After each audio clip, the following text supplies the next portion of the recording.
Boa noite, pessoal. Estamos começando mais um Fala aí, Jô, aqui pela rede Connect TV. Hoje estamos com uma entrevistada especial. Neste mês das mulheres, como dissemos, só elas terão espaço no nosso programa. Mas, ao mesmo tempo, estamos de volta com a série histórica, com os ex-prefeitos da nossa cidade. Como assim? Não temos nenhuma ex-prefeita, mas estamos com Isabela Giglio, que aqui vai representar o seu pai, Dr. Celso Giglio, que foi nosso prefeito por 2 vezes, além de vereador, presidente da Câmara, deputado estadual, deputado federal, e fora as eleições que acabou não levando, apesar de ter ganho. Isabela, seja muito bem-vinda ao Fala aí, Jô. É um prazer imenso recebê-la aqui. Muito obrigada, Jô. Eu que agradeço pelo convite. Bom, a Isabela, além de filha do Dr. Celso Giglio, também é advogada, especialista em direito público, é consultora jurídica, é membro do Conselho Multidisciplinar da Associação Paulista de Municípios, esposa e mãe de 2 filhos, o Gabriel, de 9 anos, e a Laura, de 6 anos. Isabela, antes de mais nada, como você consegue conciliar tanta coisa? Hoje em dia a mulher tem essa multifunção, né? A gente, hoje em dia, tem esse papel de desempenhar tantas funções. E eu digo que é um imenso prazer, né? A gente conseguir desempenhar tudo isso. É uma correria grande, né? Outro dia eu estava chegando em casa, carregando uma caixa de frutas, o celular na mão, a chave de casa, um processo. Um senhor segurou o elevador para mim, falou: está chegando em casa, agora já fez as compras, agora vai descansar. Eu falei: não, agora eu vou estudar história. E ainda tinha que fazer a lição, ainda tinha que preparar as crianças para as provas. Mas eu sinto assim, para mim, quando eu me sinto conseguindo desempenhar essa missão, eu me sinto realmente no caminho. Para mim é um imenso prazer desempenhar essas missões todas. Maravilha. Isa, essa série que nós temos feito com os ex-prefeitos de Osasco, nós trouxemos aqui praticamente todos os ex-prefeitos vivos até o seu pai. E agora, eu acho que é muito legal a gente fazer essa homenagem a ele, também te recebendo aqui. Então vamos falar um pouquinho nesse primeiro bloco sobre o prefeito Celso Giglio, sobre as administrações Celso Giglio.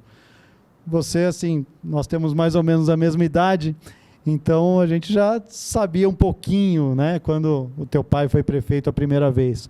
Como foi ser filha do vereador, presidente da Câmara, do prefeito Celso Giglio, lá em 1992? Quando ele entrou para a política, eu tinha 14 anos, né? Foi em 1988. Então, aquela primeira eleição eu já acompanhei, né? Já fazia as reuniões, eu ia em alguns eventos com a minha mãe, tinha os showmícios, a gente acompanhava alguns showmícios sempre que possível, né? Quando não atrapalhava a escola. Então, a gente viveu de perto essas eleições.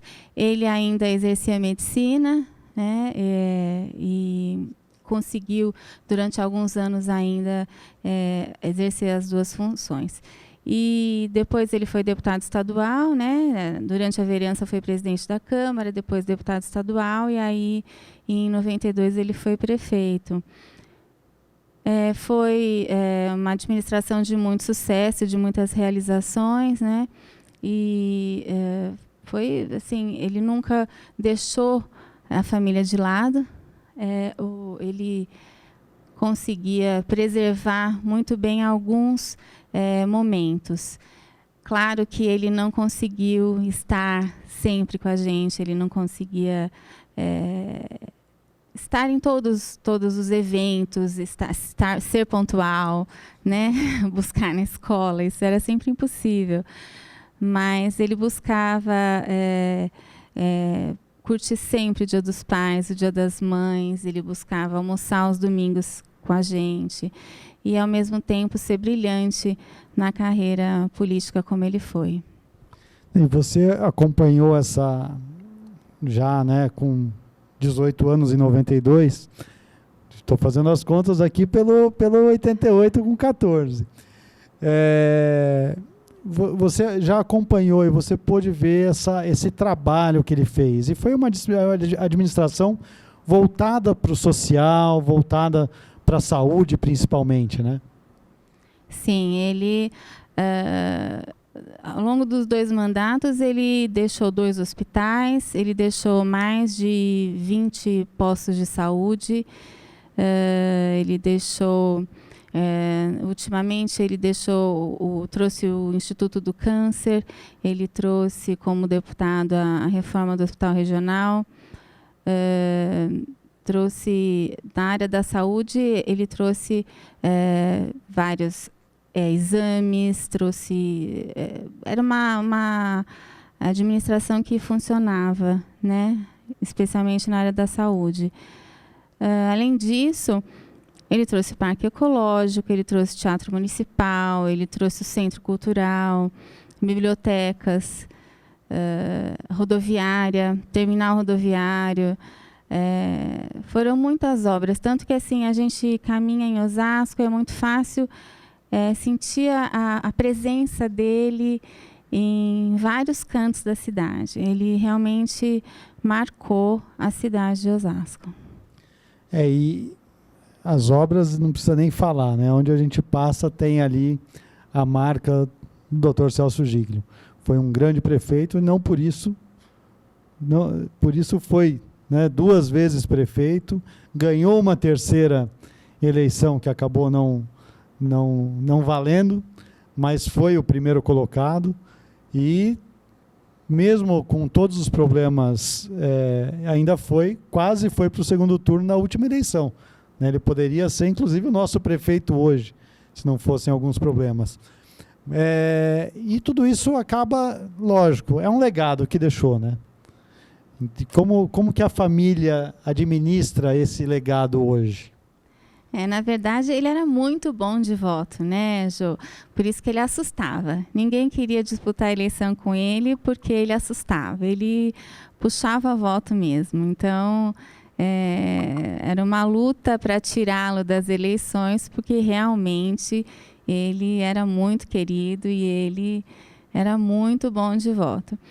E é evidente que um legado como esse que ele deixou não pode ser abandonado, né? Nós somos 5 filhos, eu sou a 2ª dos 5 filhos, todos crescemos no meio da política, todos gostamos de política, acompanhamos a política, cada um tem sua profissão, mas claro que todos acompanhamos a política, todos acompanhamos a política de Osasco e Osasco é uma cidade que a gente ama muito e que a gente quer ver crescer. Então a gente acompanha de perto, a gente espera que realmente a cidade continue crescendo e que aquelas obras que meu pai deixou continuem funcionando, né? Que a saúde, pelo menos o que ele deixou, possa servir a população com excelência, como ele gostaria. Bom, e em relação à política local, por exemplo, o nosso prefeito, o atual prefeito, teve uma grande mão do seu pai para ser eleito, né, em 2016, né? Seu pai teve uma força muito grande ali no 2º turno, quando o Rogério acabou despontando como prefeito. Como foi essa participação dele? É complicado a gente falar assim a posteriori e não tendo aqui a presença do Celso Giglio junto com a gente, né, Jô? O que eu vejo assim na política, o que é muito importante é que as alianças sejam sempre preservadas. O que eu vi ao longo da vida do meu pai foi uma fidelidade partidária muito grande, foi uma fidelidade às suas próprias alianças, né? Ele esteve sempre mantendo e honrando as alianças que ele fez. Então, ao longo da vida dele, você vê que, inclusive, ele foi PSDB uma vez e depois ele mudou para ele foi PTB uma vez, depois ele foi para o PSDB e se manteve no PSDB sempre. Então, a gente vê ao longo da vida dele uma coerência partidária, uma coerência política muito grande. E foi assim que a gente aprendeu, né? Então, assim, a gente comentar agora, depois, já que ele não está mais aqui, eu acho que eu não tenho autonomia para falar. Até porque eu não estava junto, mas o que eu posso dizer é da fidelidade política dele, da fidelidade às alianças que ele sempre fez, que eu acredito que isso é muito importante na política, a questão da lealdade é muito importante. Com certeza. Isso, inclusive, que tem faltado um pouco, né, no nosso mundo hoje, no nosso país. Infelizmente, a gente vê as pessoas trocarem de partido, trocarem de ideologia, assim como se troca de roupa, né? Isso realmente a coerência que o seu pai teve, que outros políticos tiveram no passado, são legados que nós temos que reverenciar, né? Bom, pessoal, nós chegamos no momento do nosso intervalo. Nós vamos dar uma paradinha e já já a gente volta com Isabela Giglio aqui no Fala aí, Jô, dessa noite.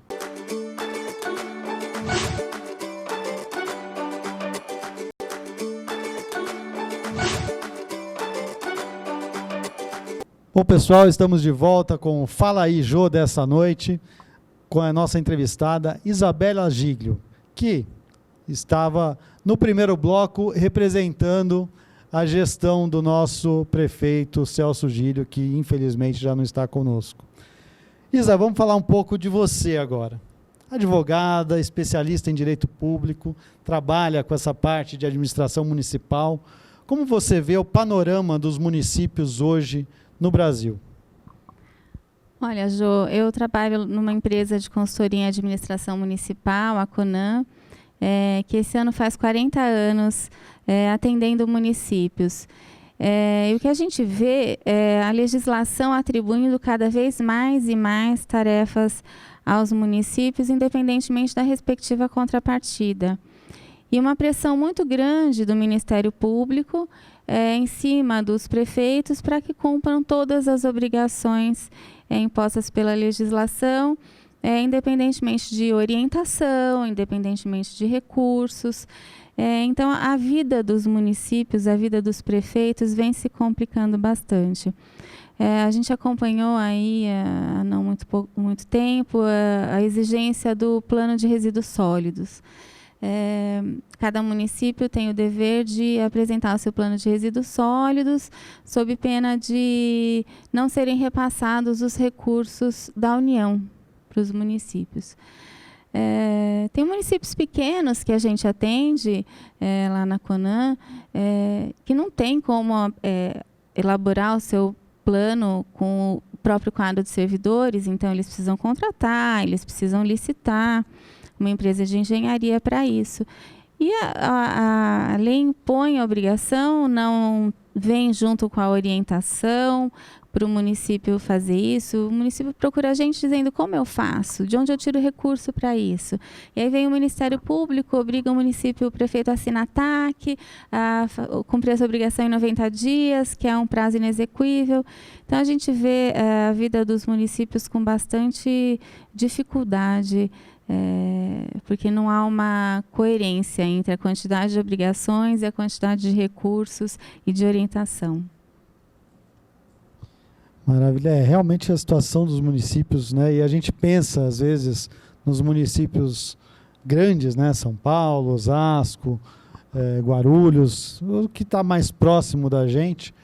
Mas tem essa questão também. Os municípios menores, muitas vezes, não têm recursos, principalmente para cumprir todas essas exigências que acabaram surgindo com o passar do tempo, né? E, Isa, você também é autora de livros, né? Eu estou aqui com o seu livro de improbidade administrativa. Esse também é um grande problema que os políticos vêm enfrentando nos dias de hoje, né? O tema da improbidade administrativa não é novidade, né? É um tema bastante antigo, mas que não sai da moda, né? A Lei de Improbidade de 1992 é um diploma forte, é um diploma importante e importante de combate à corrupção. A única questão é que muitas vezes ele não vem sendo aplicado com o cuidado que ele deve ser aplicado, né? A gente vê algumas penas muito bem aplicadas, mas outras nem tanto. Em alguns casos a gente entende que não eram casos de improbidade administrativa e algumas lides um pouco agressivas e que não deveriam ser punidas com as penas da improbidade administrativa, mas que vêm sendo manejadas dessa forma. Então, é um diploma que deve ser utilizado com um certo cuidado. Há um projeto de lei agora de reforma da lei de improbidade, tramitando no Congresso Nacional, que eu espero que venha corrigir algumas distorções da lei. É um diploma importante, é um diploma que deve ser preservado, com vistas ao combate da corrupção, combate efetivo da corrupção no Brasil, que realmente se faz extremamente necessário, mas, ao mesmo tempo, não pode coibir a eficiência administrativa. Não pode coibir o prefeito a praticar certos atos importantes que ele precisa praticar para que a eficiência seja alcançada. Então, o que a gente vê, por um lado, é isso. O administrador com receio de que seu ato seja tido como improbidade administrativa, então ele deixa de atuar, deixa de alcançar a eficiência, para que ele não seja julgado indevidamente. Então, é um diploma que tem que ser usado com bastante cautela. E um outro problema que nós temos visto diversos governantes com problemas é a lei de responsabilidade fiscal também. Inclusive, o próprio governador Geraldo Alckmin está aí com um processo que pede, inclusive, a cassação dos seus direitos políticos pelos próximos 8 anos.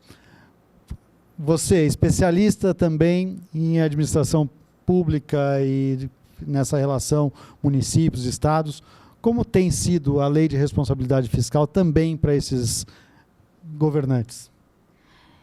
A lei de responsabilidade fiscal também é um diploma muito importante, é um diploma que veio ajudar, né, na aplicação dos recursos públicos, é um diploma que eu acho que veio para bem também.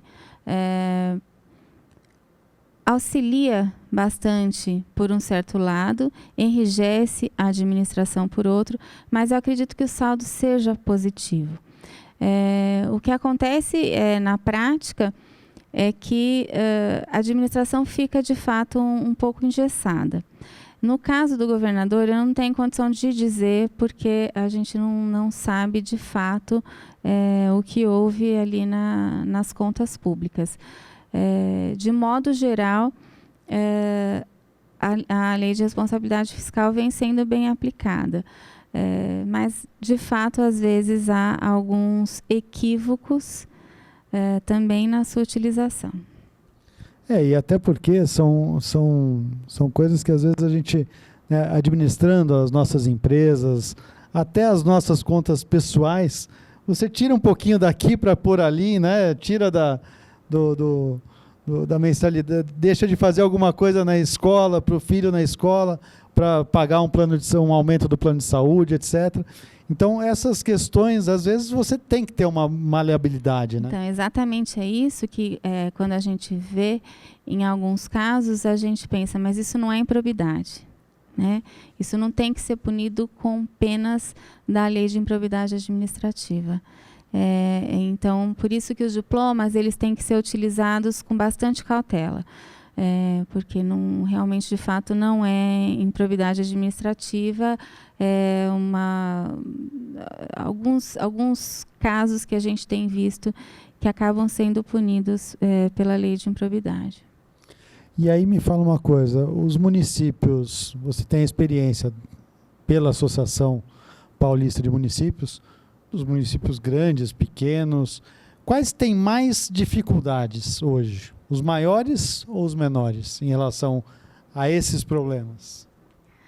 Olha, eu sou suspeita para falar, porque eu defendo os municípios menores. Eu atendo lá na Conan municípios menores e de médio porte. E a gente acompanha, assim como lá na PM, né, a gente acompanha esses municípios. Mas eu acredito que os municípios grandes também têm os seus percalços, porque a administração tem problemas de toda a ordem e, da mesma forma que os municípios pequenos também não encontram a quantidade de recursos necessárias para saná-los. Então, acredito que a questão da administração pública, a dificuldade de desempenhar uma boa administração seja generalizada. Isa, me fala uma coisa, vou fazer uma provocaçãozinha para você. Durante a última eleição, em alguns momentos, surgiu que você poderia substituir o seu pai. Existe essa possibilidade? Olha, eu gosto muito de política, né? Mas somos 5 filhos, todos gostam de política.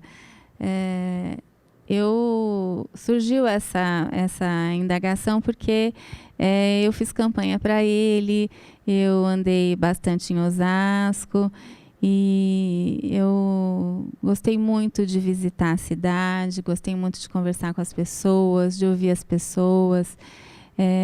Eu realmente gosto dessa parte, gosto de conversar, gosto de andar, eu gosto de gente como ele gostava. Mas meus irmãos também gostam. Então, a gente não descarta essa possibilidade, a gente acompanha a política de Osasco com bastante atenção. O momento agora é de observar, de acompanhar o que acontece. A gente está olhando aqui de bastidores, a gente sabe o que está acontecendo no município, para no momento oportuno a gente se manifestar politicamente. É claro que um legado como o dele não pode ser abandonado. A gente percebe que ele faz muita falta na política de Osasco, né? Um líder como ele faz muita falta. E acho que o lugar dele ficará vago por alguns anos, porque um político carismático como ele, com a experiência que ele tinha, com a bagagem que ele tinha, não surge do nada. Então, vamos ver aí o que vai acontecer. Maravilha.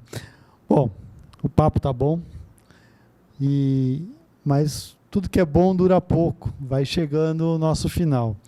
Isa, eu queria que você deixasse uma mensagem hoje para os nossos telespectadores em geral, mas especialmente para as mulheres, tanto as mulheres na política, quanto as mulheres, né, mães, profissionais, nesse mês que é tão especial, apesar de que todos os meses, todos os dias são os dias e os meses das mulheres, mas nesse mês que a gente comemora o Dia Internacional da Mulher, queria que você deixasse a sua mensagem para todos, mas em especial para as nossas mulheres. Olha, Jô, para as mulheres eu diria que os movimentos sociais são extremamente importantes, que a gente vê que é crescente a participação da mulher na política, é crescente a participação da mulher nos esportes, batendo recordes. Eu trabalho numa empresa em que 90% do jurídico é formado por mulheres. Então, a gente vê que os movimentos sociais são muito importantes. Infelizmente, a gente ainda vive numa sociedade machista, mas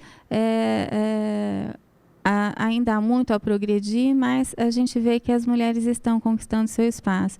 E a gente não pode nunca achar que ser mulher é um fardo, que porque a gente desempenha várias funções, ser mulher não é uma missão extremamente especial.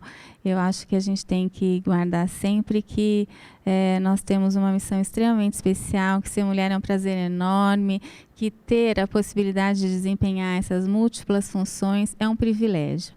Então, eu acho que é essa mensagem que eu queria dizer para todas as mulheres, para que a gente continue com essa delicadeza, com essa força, desempenhando a nossa missão com um imenso prazer e com o privilégio que a gente tem de ser mulher. E também, Jo, sempre que eu tenho a oportunidade, eu gosto de agradecer, que eu acho que a gratidão é uma das virtudes mais sublimes da alma humana. Então, eu quero agradecer a equipe do meu pai, Celso Gílio, que caminhou com ele de mãos dadas e o ajudou nessa construção de um Osasco melhor. A equipe da minha mãe, Glória Gílio, também, que como mulher construiu tantas obras sociais tão importantes, que foi uma mulher que marcou a cidade de Osasco. Não é à toa que Osasco fala que ela foi uma grande mãe. E quero agradecer a toda essa equipe na pessoa do Silas Bortolosso, que é um nosso amigo muito querido e que fez parte dessa equipe tão especial e tão vitoriosa. E quero agradecer a você pelo carinhoso convite. É uma honra para mim estar aqui. Nós que nos conhecemos desde criança, agradeço imensamente. Nós que agradecemos a sua presença, a sua participação, que foi maravilhosa. Já anuncio que o Silas é o nosso próximo entrevistado nessa série de entrevista com os ex-prefeitos. Então, logo, logo, o prefeito Silas Bortolosso será ouvido aqui no Fala aí, Jô. E eu agradeço de coração, Isa, pela sua participação, pela sua disponibilidade. A gente sabe que não é fácil, né? Nós entrevistamos aqui hoje Isabela Gílio, que, filha do Dr. Celso Gílio, representou dignamente, maravilhosamente o seu pai, a sua família. Agradeço a você que nos assistiu essa noite e conto com a sua audiência na próxima semana em mais um Fala aí, Jô. Até lá e na próxima semana a gente volta.